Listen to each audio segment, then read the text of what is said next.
I made a theory video about Victor's dad possibly being evil, and there's a lot that has to be addressed and clarified. The first thing here is that I've never said at any point that Acosta is not real. My main point has always been that we never saw Acosta or either of the paramedics while Tabitha was supposedly in Camden, Maine. The very first time that we see Acosta is right before the ambulance approaches the fallen tree. So my point has always been that you cannot use Acosta as proof that Tabitha left Fromland, but it's obviously possible that she did leave. However, Acosta's presence by itself cannot be proof of that being the case because we have never seen her outside of Fromland. And you can even look on the actress's IMDb page and you can see that the very first episode she appears in is the episode where we see the ambulance approaching the fallen tree. And I can confirm that it's the same thing for both the paramedics. And you can rewatch the episodes where Tabitha is supposedly in Camden, Maine, frame by frame if you want. You will never be able to find a scene of any of those three characters until after Tabitha wakes up in the ambulance that is already approaching the fallen tree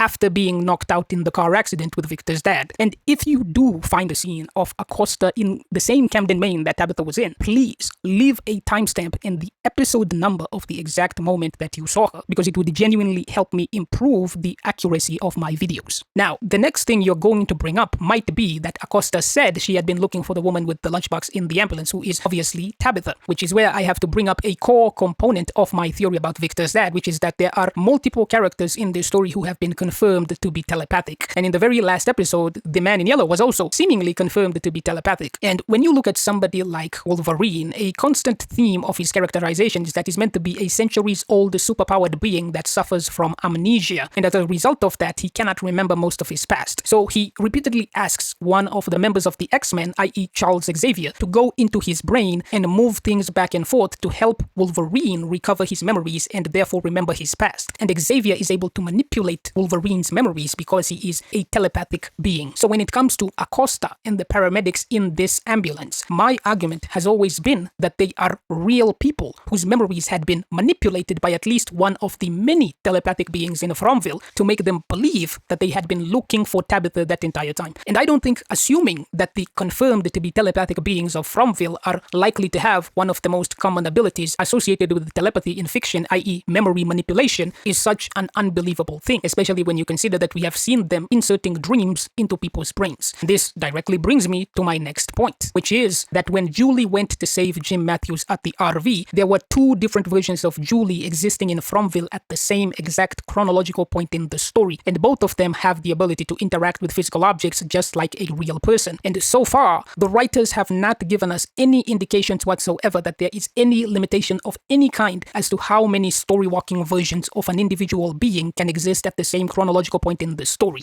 So basically, what I'm saying here is that theoretically, the man in yellow, the kimono, the boy in white, all of them could literally be the same exact being story-walking from different points in the future. And when you consider that the man in yellow can shapeshift, and he can also specifically shapeshift into a human being as well, it's not impossible to imagine that Victor's dad himself could also be a being that is capable of doing that. And this is what brings me to this scene with Victor's dad and Tabitha. She was the one who had been chosen, but others were chosen before her. She could see each and every one. Each and every one. Now, this scene is clearly very important because it's pretty much what solidifies my theory that Victor's dad is lying about many different things. The first thing here is that Victor's dad specifically says that Victor's mom could see each and every woman that had been chosen to save the children before her. That means that according to Victor's dad, according to him, Victor's mom was not just seeing images or visions in her brain that lasted for a few seconds that disappeared immediately afterward, like what we've seen from Jade and Tabitha. And we know this because Jade and Tabitha aren't able to see all of their past lives. They've only seen a few of them, at least based on what we've been told up to season 4, episode 4. I'm not watching spoilers, and honestly, I'm trying to avoid the trailers as well. So I do not know what's been stated beyond season 4, episode 4. So please do not bring that in the comments. And even if you want to make the argument that the Colonial Man or the Civil War Soldier are past versions of Jade, we do not know how many past versions of them exist. So you cannot use what's going on with Jade and Tabitha to say Victor's mom couldn't see all of the memories of each and every one of her past lives, and therefore that she couldn't recognize the man in yellow despite the fact that he was literally just wearing his yellow suit, as saying that would directly go against what Victor's dad himself says about Victor's mom. He came in a car just like the rest of us. Thought his yellow suit was funny. We thought he was just like us. We made him our friend when everyone died. I found Mom out by the bottle tree. He was eating her.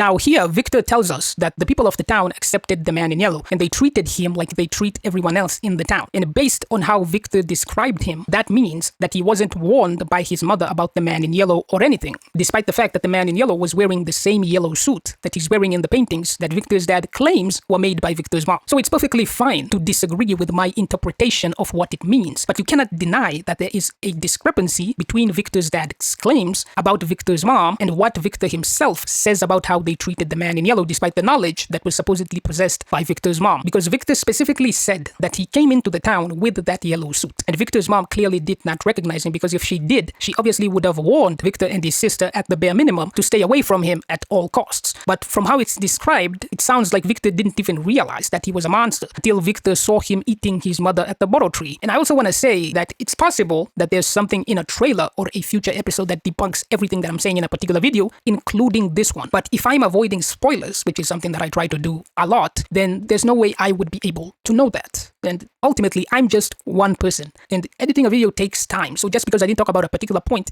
in a particular video doesn't mean that I didn't address it in another video or even 5 other videos. Who knows? Like my theory of why I don't believe that Acosta proves Tabitha was in Camden, Maine, because we never saw her outside of Fromland, is something that I know for a fact. I've talked about at least in 2 other videos about Victor's dad. So just because I didn't talk about it in one video doesn't mean I haven't factored in her presence in my overall theory about Victor's dad. And I'm just one person doing the research, recording the dialogue, recording the clips from the show, trimming down the clips from the show. I'm doing the animations and I'm doing the thumbnails. So adding even 1 more minute of dialogue to a video that I'm making could easily end up being an additional 30 minutes or 2 hours for me to edit that video. And when you're not even sure that anybody's gonna watch it, obviously you have to make decisions like a director, because I also have my own life to live. I can't spend 40, 50 hours, 60 hours, 80 hours editing a video when I don't even know if anybody's gonna watch it, because I'm a real human being. I'm not a robot. So I have to decide what is most important and what is the piece of information that's the most crucial, in my opinion, that I need to inform you about, and therefore that I should put in the video. And maybe I made the wrong decisions. Obviously, that's very possible.